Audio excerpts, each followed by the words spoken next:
Why has Yelp suddenly become much more important? How can an SEO take advantage of Cyber Monday traffic? And do you know what the third most important ranking factor is in Google's algorithm? Welcome to This Week in Organic, episode number 23. This Week's in Organic. Live from London on thisweekinorganic.com. Broadcasting live on Blab, you're watching This Week in Organic, the weekly show that debates the ramifications of the latest SEO and content marketing news. Sign up to watch the next show live at thisweekinorganic.com. Hello and welcome. Do you practice this? This is amazing. I'll be joined by some knowledgeable, opinionated folks to discuss the latest happenings and anything that impacts traffic. And Mike's enjoying the intro, so that's great. And as for you in the live audience, get involved. So click on the Tell a Little Bird button on your top left-hand side to share the show with your friends. And tell us what you think of what's being discussed in the comments section to your right-hand side as well. So I'll try and read out as many comments as I can. But let's find out more about today's guests, where they're from, and what's caught their attention this week. So starting off with Mark. Hi, my name's Mark Pack. I work over here at Blue Rubicon in London, sort of specialising in reputation management, just spanning both digital and non-digital work. I guess in terms of what sort of caught my eye this week, it's actually been the sort of range of different online tools. I've been sort of looking to fix a couple of problems with clients, and I've just been really struck by how much a lot of even well-established SEO tools have come on by leaps and bounds in the last year. So I guess my top learning from this week is, even if you think you know what tools like Moz, etc. do, if you've not looked at them for a while, it's well worth taking another look again. Interesting tip there. Yeah, I mean, I saw recently, just a couple of months ago, they had ads out to actually recruit many more people. So they've obviously got a lot that they're focusing on there. And also joining us today is Mike. Mike, hi. Hey, I'm Mike King. I run an agency called iPullRank. We're a performance marketing agency. We do things like SEO, of course, content strategy, predictive analytics, marketing automation. I can keep going. We do a lot of cool stuff, basically. Honestly, I haven't really had time to check out what's going on right now this week, because I've been knee deep in client work and just, really hyper focused on developing these content strategies and social strategies for some of our clients, like playing around with wireframes. And, I can kind of see what Mark is saying as well, because like some of the tools that I hadn't looked at for a while that I was using for this project, I was like, oh, wow, I didn't know they had that feature now. So, just really like diving in, doing the work, you're finding more cool stuff. At least I found a lot more cool stuff this week as well. Trending, not so much. I guess sometimes the harder you work, the less time you have actually to find new tools out there and what existing tools can do. And you maybe are in danger of getting yourself caught in actually focusing on client work rather than actually, improving your knowledge and what's out there. Do you find that's the case, Mike?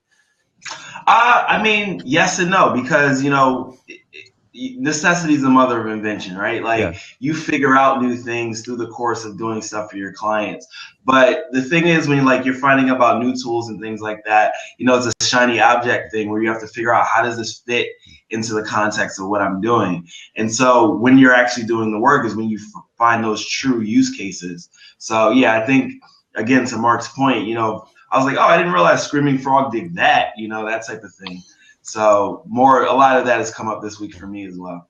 Well, also joining us today is Philip. Now, Philip is having a little bit of a challenge with webcam, but the audio was coming through okay the last time we were discussing things just before we started recording. So, Philip, can you still hear me okay? I can hear you, yeah. Sorry for the technical difficulties. Oh, no problem at all. Well, would you like to introduce yourself and just talk a little bit about what subject particularly is of interest to you today? Sure. So it's I'm Philip Thune, CEO of TextBroker. And I'm actually kind of anxious to talk about the Yelp discussion. It's been a company that I've been following for a long time, and sort of interesting to see kind of their growth, and they just reported numbers for their third quarter recently. So, I think some reaction was that it wasn't great. They're still growing pretty quickly, but it's definitely an aspect of local companies marketing that you have to pay attention to. Yeah, Yelp in the news, a couple of different stories this week, so that'll be an interesting one. But first topic is, are you delivering the same message to your mobile users as you are to your desktop users? Google have announced that they may be taking action on sites that are redirecting mobile users to unexpected content. So is this going to be a big problem for a lot of businesses out there? Maybe what do webmasters really need to do to ensure that they actually comply with what Google are talking about here? Mike, what are your thoughts on this one here?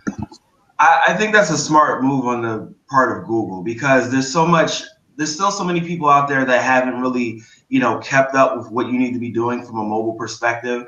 And you're still getting people that, you click on a result and you're expecting to go to that result, but because you're in the mobile context, you're ending up on the homepage or something like that. And that's just a poor user experience. So I'm loving that Google's actually pushing towards that and making everyone a lot more mindful about what they need to account for in mobile. So yeah, there's a lot of those companies that have just been really slow moving as far as whether they want to be mobile responsive or if they want to have like a separate mobile site that really has true parity with their desktop site.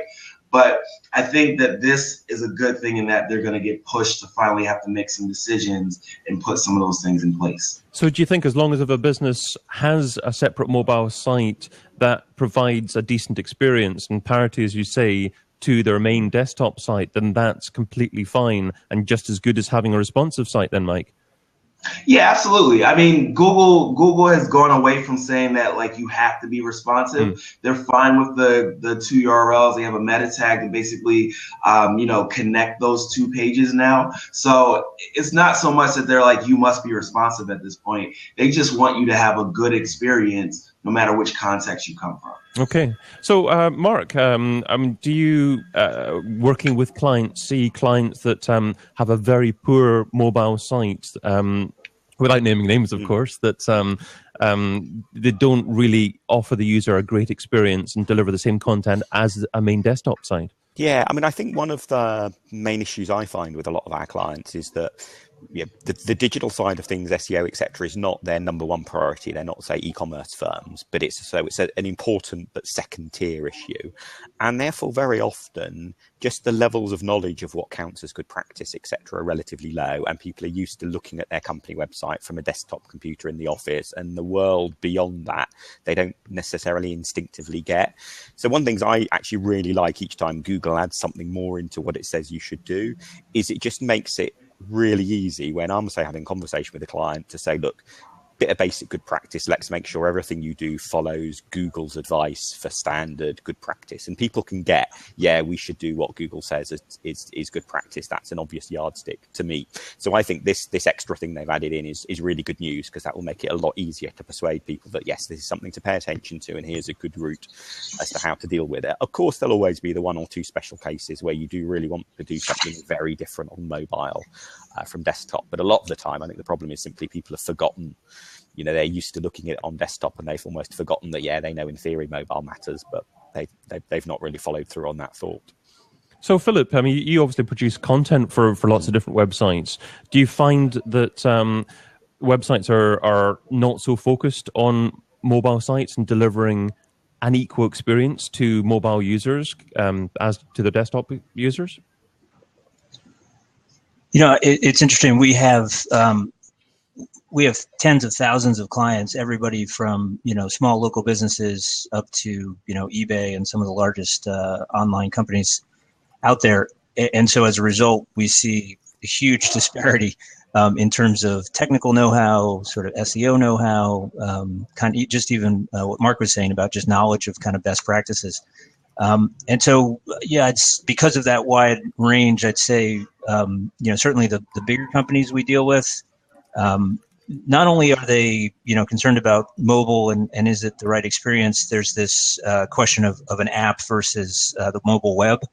And so for the folks that have the resources, it seems like they're putting a lot more of their efforts, into the app. And then if somebody finds them on the mobile web, trying to drive them over to the app. And I know there's some things that Google has said about that as well, in terms of, don't promote pop up the ad for the mobile app. But yeah, I think the trend and the speed at which people are moving to viewing the web on the phone versus on the desktop is pretty remarkable. And I think companies, that doesn't mean that every company is sort of doing what they should or even knowing what they should do. But we feel like that's going to change pretty quickly here. We're seeing it with our client base, and I'd expect that to continue. So, I mean, Mike, one word that Google used when they actually published this blog post was spammy. So does that mean that there is a lot of problem out there with spammy redirects to ads or content that's completely irrelevant for mobile users? Or is just Google trying to joke people here?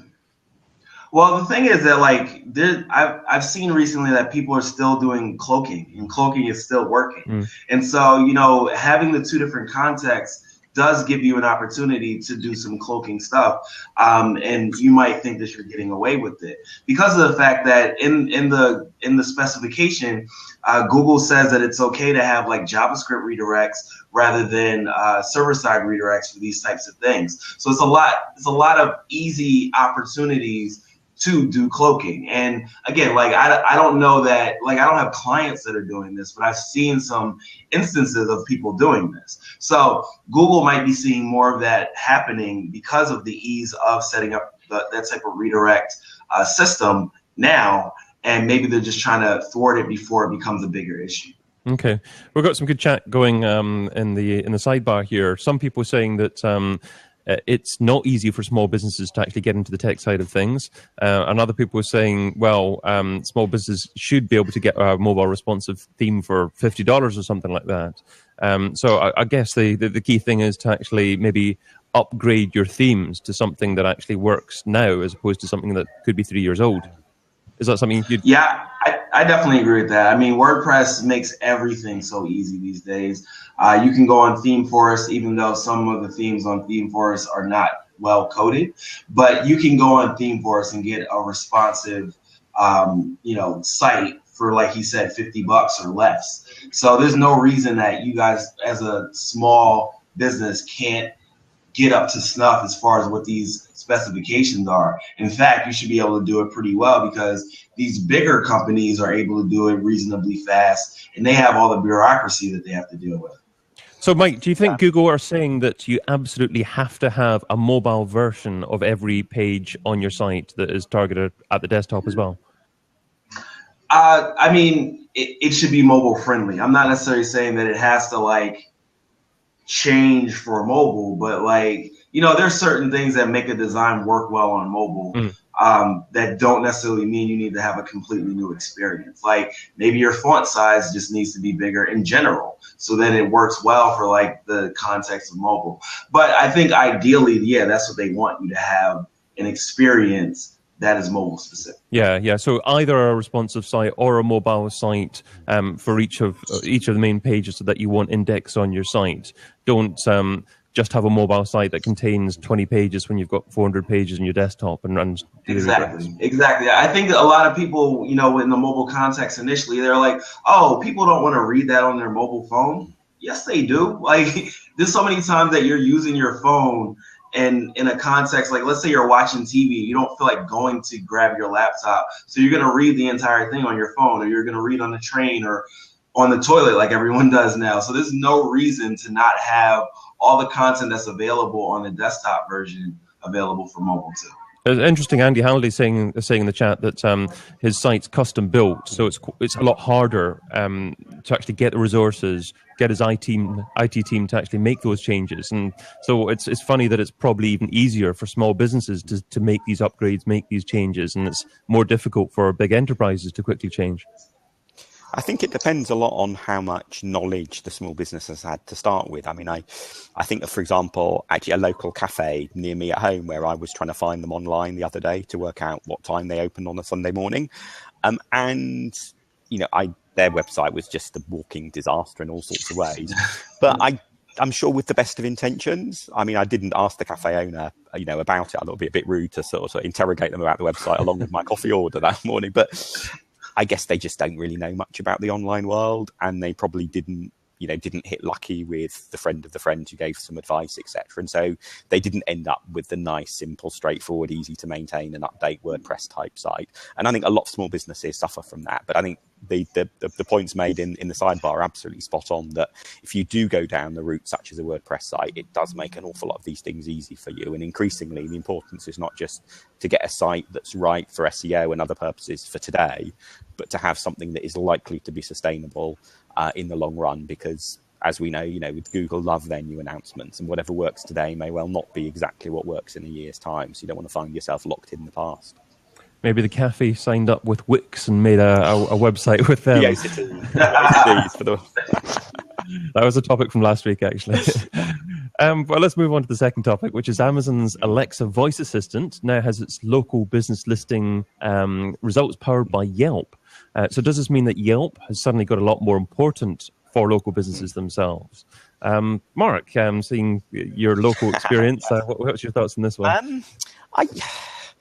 I guess it matters. I'm not too sort of excited by it in a way, because I think the thing that strikes me, and there may be a regional or perhaps even particularly a country by country difference here, but certainly in London and more generally in the UK, if you look at the stickers that are up in restaurant, cafe, etc. windows, it's TripAdvisor that is the dominant market share, if you judge it by that, much more so than Yelp or any of the other review sites. And I think that's reflected in traffic and other stats as well, at least in the UK. So in itself, I think the announcement is not likely to be that important, other than it is a helpful reminder that in general, providing a really good service and encouraging happy customers to in some way comment on and reflect on that online continues to be increasingly important for businesses. And I think it's that more basic business point about focus on the good service and a bit of encouragement to happy customers to mention the fact they're happy with what they've had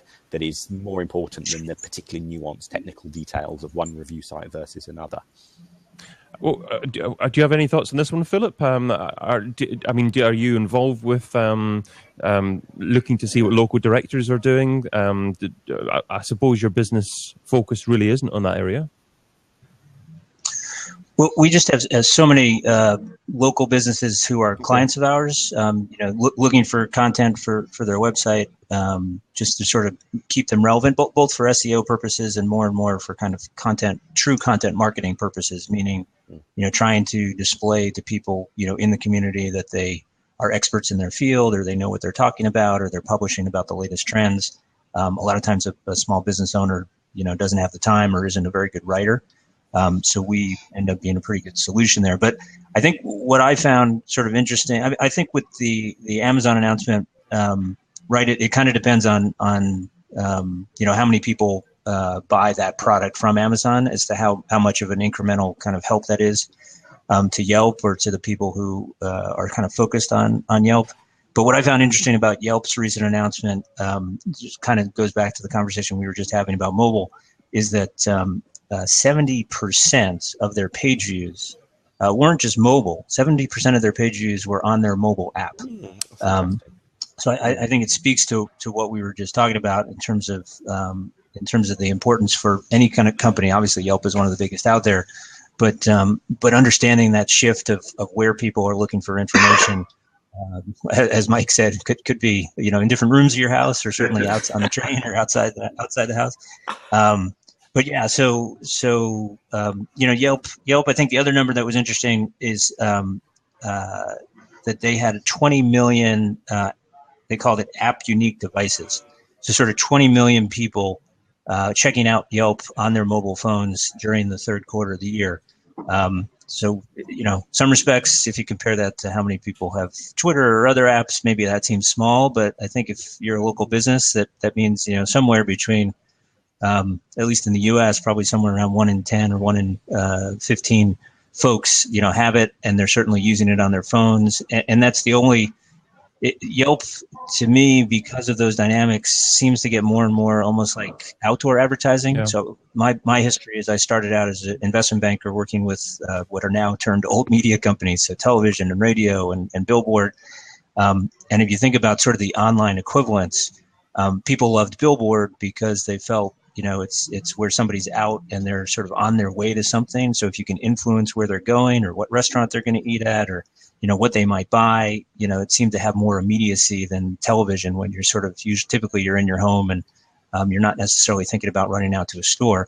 I think, you know, the mobile app or the mobile experience kind of goes in that same direction. If you can get to somebody, get in front of somebody when they're out thinking about, you know, where to go, what to do, you know, I think that's maybe even more critical. So mobile becoming more critical for desktop, I think, for locally minded sites, certainly local service industries. Look at everyone in UK saying that they've got loads of clients coming to them saying they need to be on Yelp because of the constant phone calls.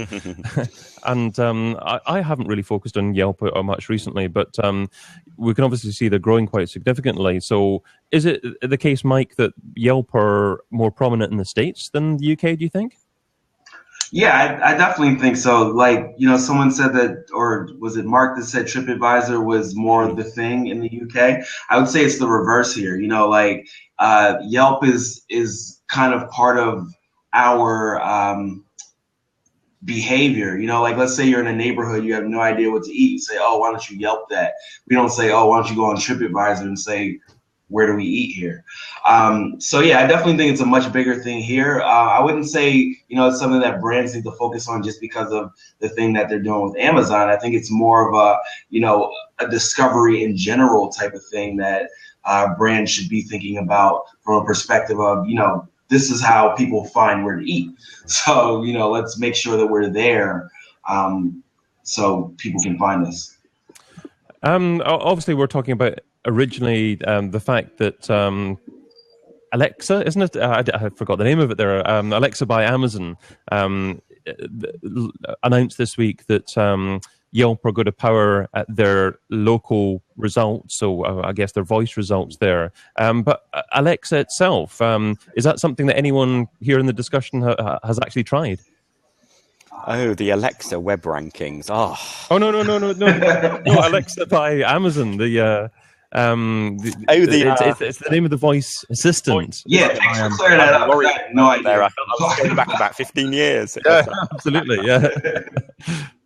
It doesn't sound so. You haven't tried it, have you, Mike?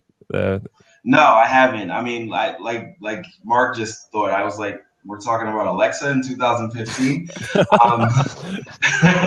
But yeah, I haven't seen the platform yet. I imagine it's just another like Siri type thing. Yeah. Yeah, from the Echo, I've sort of read about it, but I'll admit that I haven't seen it in actual use either. I mean, Amazon's got a lot of power. Obviously, it tried to do a lot with the smartphone. I don't think it had too much traction with its smartphone. Mike, do you know what the what the impact of that in the States has been? Has there been a significant percentage of people actually bought the smartphone through Amazon? I don't know a single person that owns it. I haven't seen the data, so I can't really answer that question. Well, I mean, that probably answers the question to a certain degree as well. But so maybe they're actually trying another device to provide search results in, and maybe the original intention was the Kindle and maybe their smartphone. But obviously they've got a lot of traffic with Amazon, and they're a player, they're a brand to look out for in the future, certainly. Mm-hmm. What I was going to say, the Alexa is part of the Echo. So Echo is kind of this device that I think is meant to sit in your living room or sit, somewhere in your house, and you can kind of just shout out to it and ask it a question. So Amazon actually has made some pretty good strides in trying to make that device more useful. Alexa, for those of us in the online marketing space, certainly is a funny name to use as kind of the Siri or Cortana of Amazon, of Echo. But yeah, no, I think it's gotten some. I think in the U.S. it's gotten some good press. It's meant to just sort of sit there and kind of be your virtual assistant, so you can just start. You can say, "Hey, Echo or Alexa, play me, Dave Matthews Band, or play me the song, or remind me in 2 hours. I got to check on the turkey." So that kind of thing. So it's interesting that. Right, we've got some major companies thinking that this is something they need to be good at in terms of Apple and Microsoft and Google and now Amazon in terms of giving you a virtual assistant. But I haven't seen the numbers either. I haven't actually seen somebody with an Echo in their home. But I think a cool concept. So speaking about names, I think actually Cortana is a really weird name for them to name their personal assistant as well, because the name comes from a video game called Halo, and that AI actually goes crazy and kills everyone. Philip, one other thing you mentioned at the beginning is that Yelp have announced earnings. They announced it was $143.6 million for the third quarter of 2015, so 40% increase on the same period last year. So it certainly seems that they're doing very well indeed. But you mentioned that some people were disappointed by that. Yeah, right. If you with Wall Street, it's all about expectations, and so they've struggled a bit with their sales force. So they've got a locally minded sales force. I think they went to a different kind of sales strategy in terms of how they set up that sales force. It didn't work that well. They kind of shifted back. They've had some turnover. Wall Street's a funny place where 40% growth is a bit disappointing. Well, let's move on to the next topic, which is, do you know that the third most important ranking signal in Google's algorithm is actually artificial intelligence?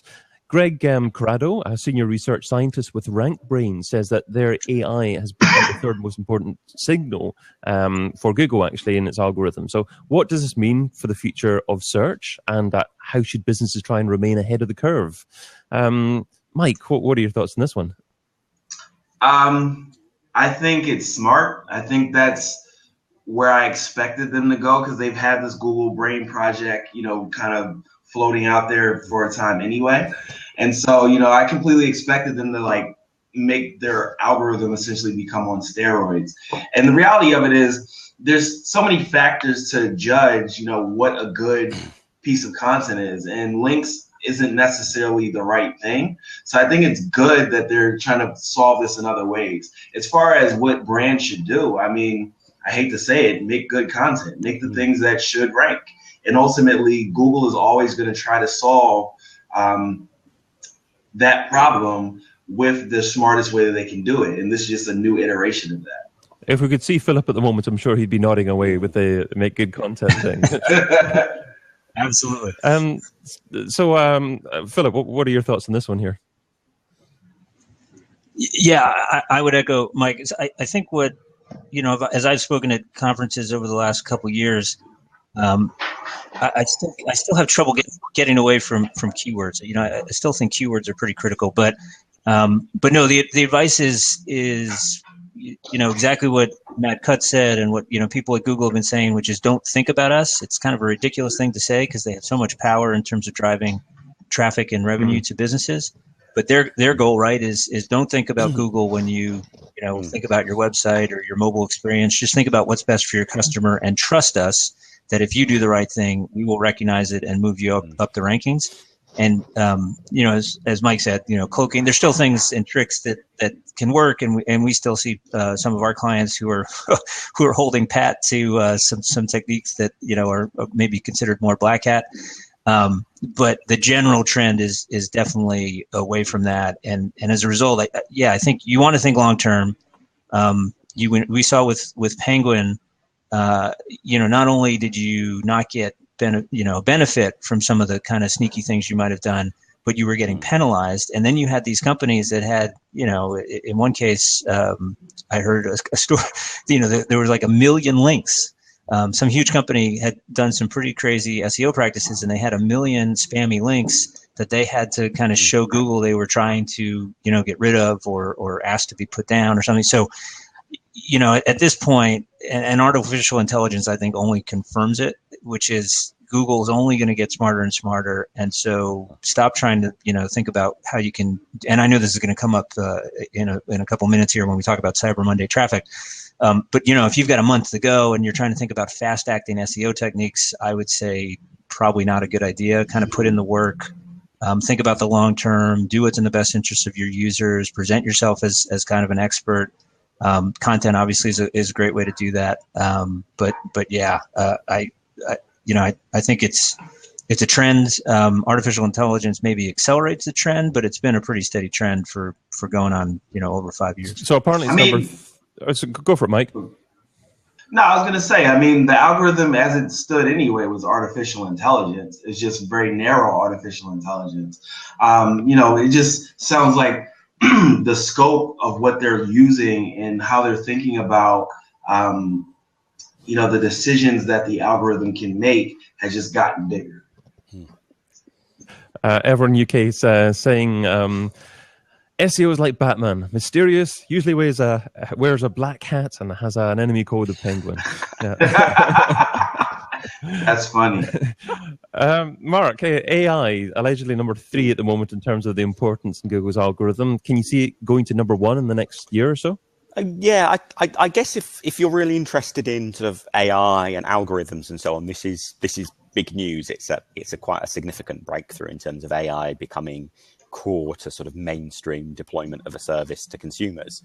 I think if you look at it from an SEO and sort of digital perspective, in a way, this is the world we have been living in for quite a while already. I mean, you may remember there was the news that seeped out, I think it was about a year ago, about how Google tests its algorithm against humans, getting humans to look at a website and judge whether or not that website looks trustworthy, and comparing those scores with the scores that its algorithms churn and finding the scores are pretty much in line. So we're already in a situation where that sort of skilled, informed, but slightly gut human response to looking at a website and the judgments you form from that is what Google's algorithms are trying to emulate, and with some success. So I think absolutely, thinking about your keywords, your content, and what looks good to a human reader is already a sensible approach, and in a way this is reinforcing that. But undoubtedly, if you're really into AI, this is big news for that industry in particular.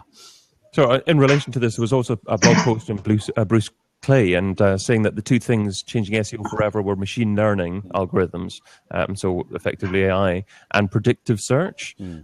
So Mike, how would you explain predictive search, and would you agree with that? I think predictive search is the future. I think that we're seeing like the first iteration of what that is going to be from a user experience perspective in Google now. And I think that it's going to be a lot more about, Google figuring out which audience do you fit into, and then what content is going to be most interesting to you. And then also using implicit user signals as like informed queries as well. So like, I've never told Google I'm a Philadelphia Phillies fan, but they show me all the games that they lost in Google now. And so I think that, what we're going to see is like, before you even ask Google for the thing, they're going to surface it for you because they know that you're likely to be interested in it based on what they know about you, where you are, and all the other features and behaviors that they can measure. So what this right brain thing is ultimately going to do is use all those factors and produce those results for users before you even explicitly type it in the search box. I mean, you've heard Larry Page and Sergey say a number of times that like, I don't even want you to use a query. I want to give you what you want before you even know about it. So I think this is the beginning of that. It was only the games they lost it showed you, was it, Mike? Well, what I'm saying is that my team is not good this year. So, Philip, is predictive search changing the way that content is produced at all? It's a good question. I don't think that's something I could say definitively, kind of looking overall at sort of our clients and what they're doing. Right, predictive search is still about providing information to users. It's just figuring out what the user wants before they actually have to say it or type it in. So I think from a content perspective, your goals remain the same, right? Having that information. So, especially Mark was using the example before, having the hours, that your store is open or when you close, or, if there's a special or a coupon, or, all that in a sense is content too, right? So no, I think just making sure you're up to date and the information you have is relevant and good. I think in a predictive search world versus a regular search world, I don't know that it matters too much for the content you produce. Well, coming up, we're going to be talking about the fact that Facebook are testing something called reactions and how that might impact analytics. Plus, how can SEO take advantage of Cyber Monday traffic, which is allegedly going to be worth about $3 million. But first of all, just keep on telling a little bird. Stephanie's done that, so that's appreciated. Keep the comments coming in. I'll try and read whatever people type in there. It's great to see great conversation going on there as well. But moving on to the next topic, which is Adobe are predicting that Cyber Monday sales will hit a record sales figure of $3 billion this year. But as we're exactly 1 month away, there's not a lot of time for SEOs to help their sites take advantage of this. So, Mike, is SEO still a long-term game, or are there still things that can be done from an SEO perspective to really take advantage of that? Yeah, I mean, it's definitely still a long-term game. Like and I get clients that'll reach out to us like now and be like, "Oh yeah, we have our biggest season coming up. What can you do?" I'm like, nothing. Like you needed to be thinking about this 2 months ago at least. But I mean, one of the tactics that does still work in that type of case is if you can buy a domain that has a lot of links to it and 301 it, then yeah, you can potentially compete at the last minute. And obviously there's other things you can do that are more black hat, but that's one of the only things that I can say, like, okay, we can do this and nothing will happen to you. Just buy a domain that has a lot of links pointing to it, redirect it to your target pages, and yeah, you will see a pop in the time required, the time before and leading up to Cyber Monday. The thing I'm thinking of is looking at old content that may rank already for perhaps related keyword phrases but aren't particularly relevant. So repurposing older content and then linking directly to those URLs from your homepage to give it a bit more power. Yeah, that, and if you had a Cyber Monday page last year, there's no reason for you to make a new one. Like, leverage that, put the new content there, because it probably already has links to it anyway. I think especially with regard to how brand people think about it, they are very much like, oh yeah, we just use this asset once and throw it away. But if you can convince them, like, no, why don't we just make this more of an evergreen asset, then you're going to be in a better position when Cyber Monday comes around every year. Oh, that's a great point, because there are so many brands out there, or even agencies possibly, that will do some kind of special promotion, have the page up there, and then just delete it once it's done, not take advantage. Yeah. And I'm happy that at least the trend has gone away from like microsites, because that was always a bad idea. It's more like people are like, oh yeah, we have our experience in the Cyber Monday 2014 directory or something like that. Like, no, just make it Cyber Monday and update it every year. Yeah, absolutely. You're nodding your head there, Mark. Are you seeing the trend going away from microsites as well? Definitely, and I think there is. I mean, this applies much more widely than simply one-off events. But there has been such a fashion for microsites and seeing them as a sort of disposable commodity, which can be advantageous in a way, particularly if you're dealing with larger clients where there might be quite big sort of bureaucratic and IT and procurement issues, where just set up a quick microsite can get something done nice and quickly under the radar. But there definitely is this important element, as Mike was saying, about the need to understand your long-term SEO gain, and you don't want to be doing lots of short-term things and effectively throwing away the work each time.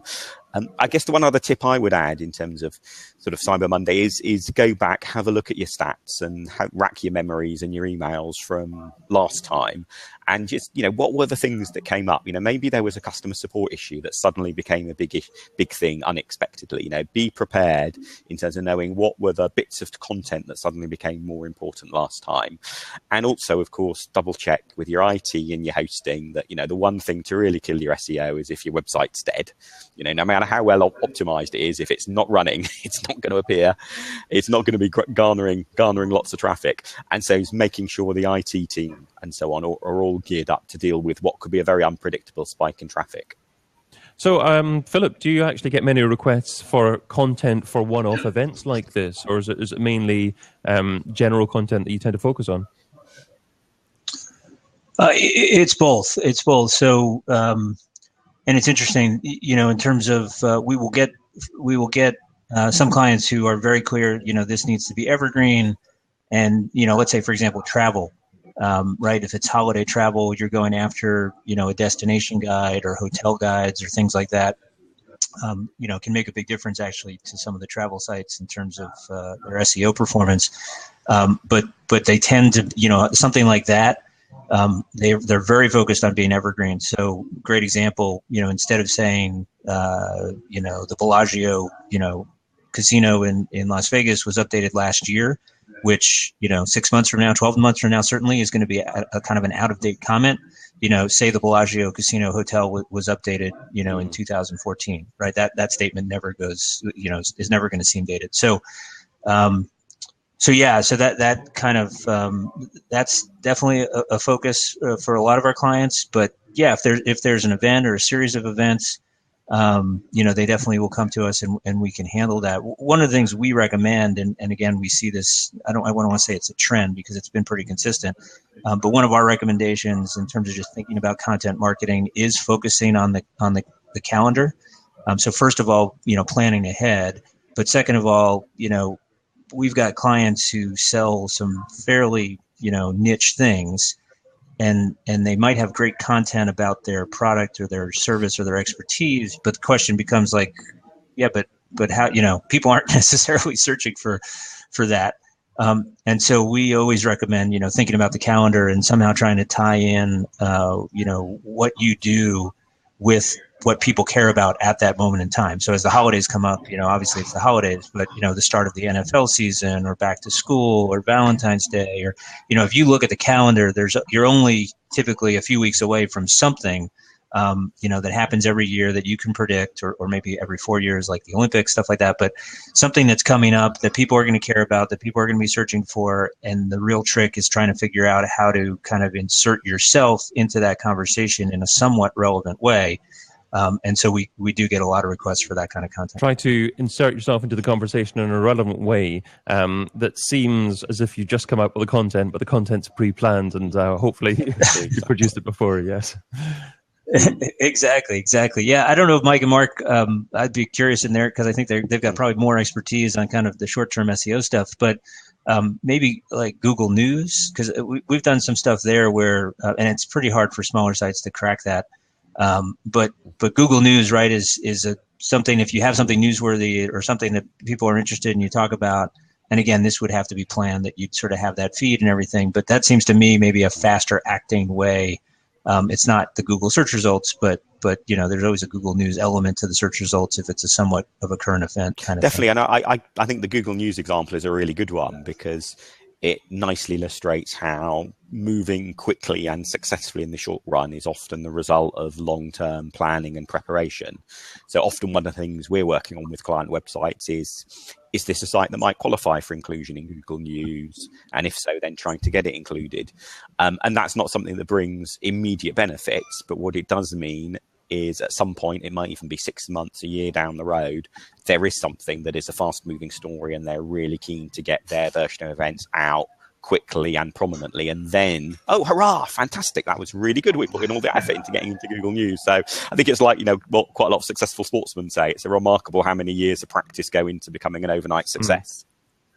Absolutely.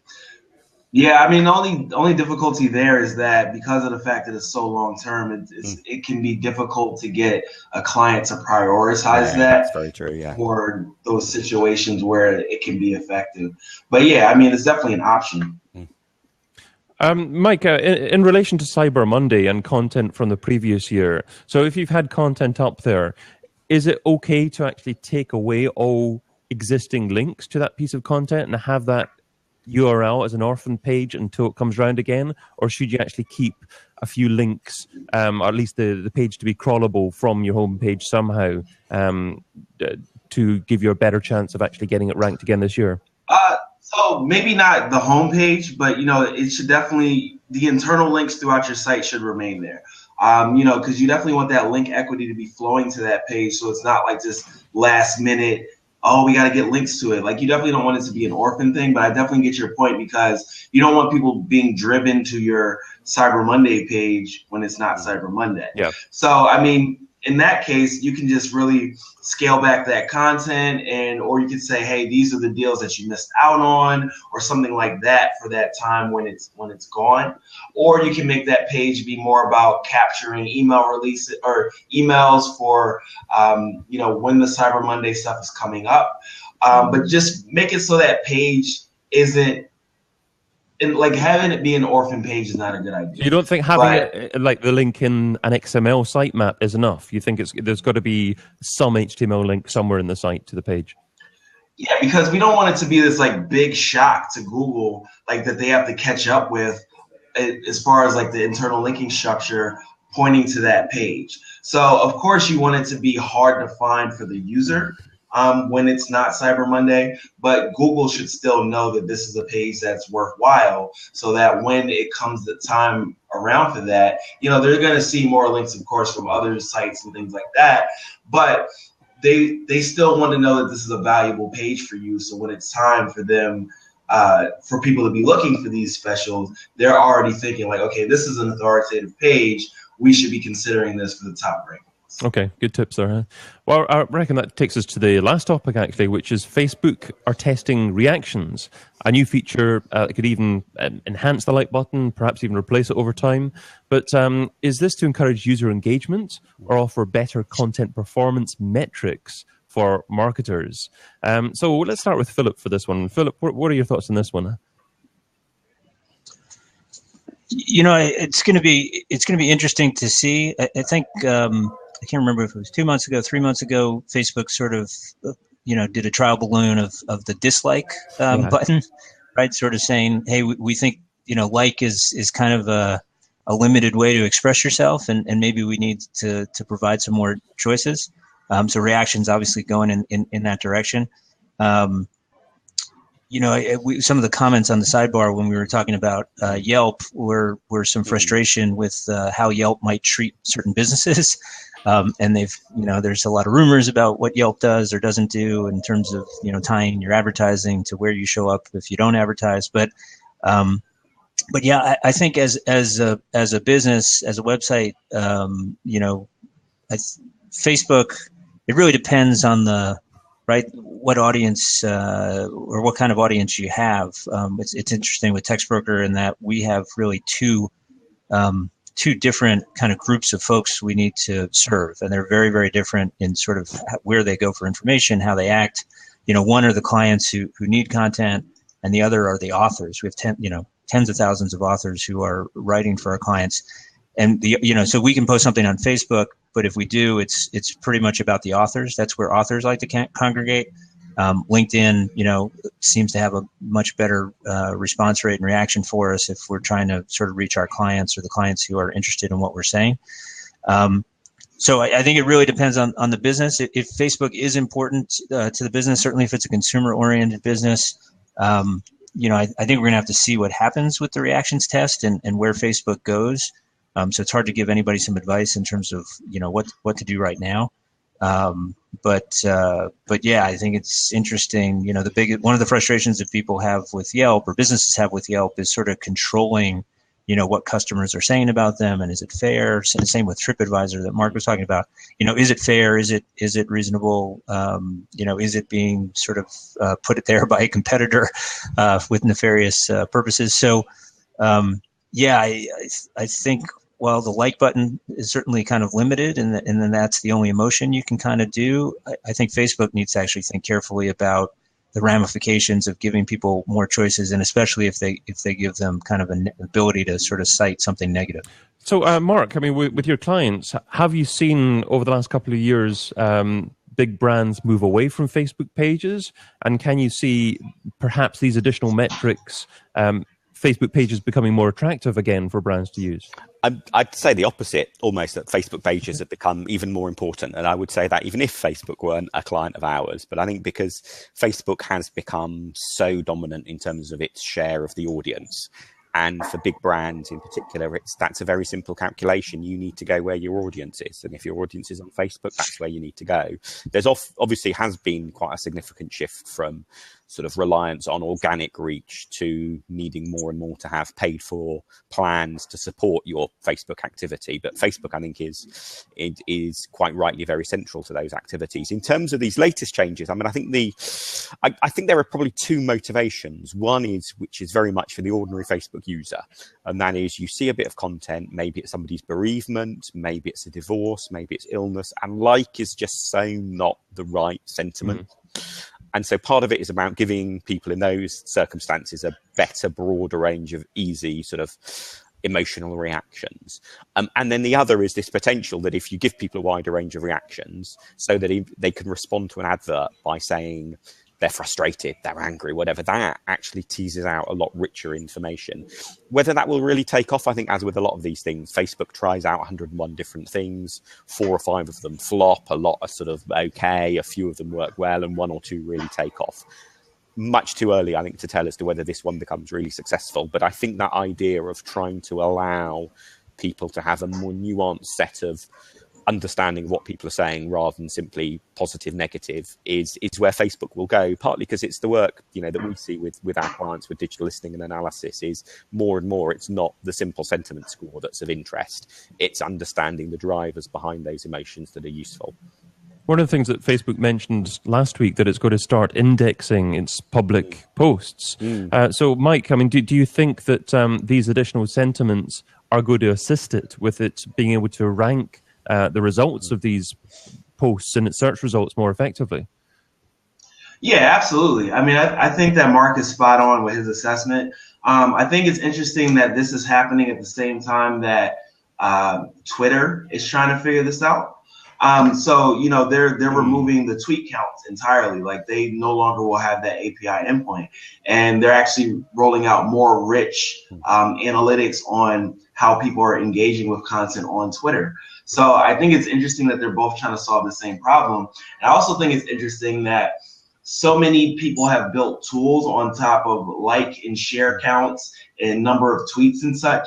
But these are undocumented endpoints in the API. So like everyone's building something off something that Twitter and Facebook didn't want you to have anyway.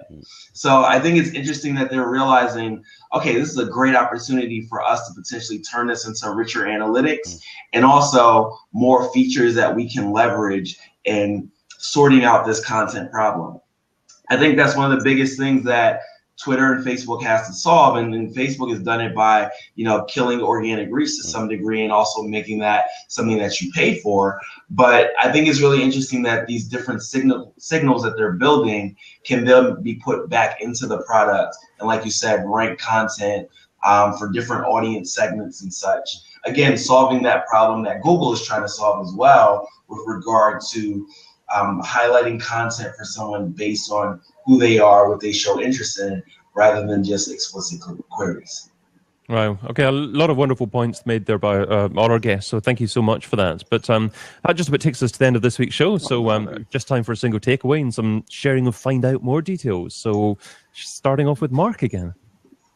Really interesting discussion. Thank you very much for that. I guess the sort of a key takeaway that's come out from our discussions has been the need to balance the short term versus the long term, and that if you're always focusing in on the short term, you do end up sort of in a much weaker position than if you can occasionally invest in that long term, whether that's about making sure you've got responsive sites or getting into Google News or any of the other issues that we've talked about. I'm very happy to continue the conversation with anyone. You can find me on Twitter @MarkPack. Or where I work, our website is bluerubicon.com. Thanks for listening. Wonderful. Thank you, Mark. And also Philip. Right. So, thank you. I think this is my first time. And again, apologize for the some of the technical difficulties and that you can't see my smiling face and nodding head as we and your Halloween talk costume. About things. Yeah. Exactly. No, I think a key takeaway for me is sort of a similar vein, but no, I think between the artificial intelligence that we talked about with Google and between Facebook, testing out the reactions, this has been a constant, and this is I know a cliche, but that sort of change is constant, right? So. Huge companies are, continually trying to get better at what they do. In a lot of cases, what they think is better, just significantly changes the game for everyone who's trying to use those platforms, especially for marketers, right? And we see that all the time with Google. I think we're seeing it with Facebook. I think Facebook's only going to get better at making businesses have to pay to get their message out. That's certainly been a trend, and that I can only see continuing. But yeah, I think it's actually, shows like this and trying to stay on top of what's new and what's changing. And it is changing every week. And I think that's a constant, and it's frustrating because you might find something that works and then one day it doesn't, but it's kind of the world we live in. In terms of contact info, you can tweet us at TextBrokerUS. The website is textbroker.com. That's our site for U.S. English. So we have only U.S. writers there, but we've got 9 other from there you can get to our 9 other websites for all the other languages that we offer. Wonderful. Okay, thanks then, Philip. Hopefully we'll have you on again at some point, and we'll even be able to see your face. That would be And also joining us today was Mike. And yeah, this is my second time being here. Really excited. I think this new format is cool. Not really sure what the numbers mean, but I think that means that I won. So that's cool. Competitive. But okay, we'll boot you off now before giving you contact details. But the other thing is, I think the common thread here is not much different from before, and I think this woman is now trying to make it seem you won, but it's all good. I might just give a little bit of a helping hand. No, I think the common thread here is that, we also need to be thinking about solving for the user. And I think that's what all these platforms are doing. I think that's what Google is really focused on. Yelp is trying to do it. Facebook is trying to do it as well. So really thinking about how can we make the things that these people actually want and then give visibility to them. That's going to solve every problem that we have, no matter what week it is, what new feature comes out, what AI they roll out. They're all trying to solve for the user. So as long as we're doing that, then, the tactics are more or less going to fall in place. And as far as how you can find me, I'm at iPullRank, iPullRank.com. That's all I got. Thanks for having me. That's wonderful. Yeah, thanks, Mike. And I'm David Bain, head of growth here at analyticsseo.com, at agency and enterprise SEO platform with big insights. You can also find me interviewing online marketing gurus over at digitalmarketingradio.com. Now, if you're watching this show as a recording, remember to watch the next show live. So head over to thisweekinorganic.com and be part of the live audience for the next live show. Great discussion going on in the chat there, and I'm sure you'll enjoy that. But for those of you watching live, we also have an audio podcast of previous shows. So again, sign up to the email updates at thisweekinorganic.com and you'll receive the podcast links from there too. But until we see you again, have a fantabulous weekend, and thank you all for joining us. Adios, and thank you again to Mike, Mark, and Philip. Wonderful to have you on.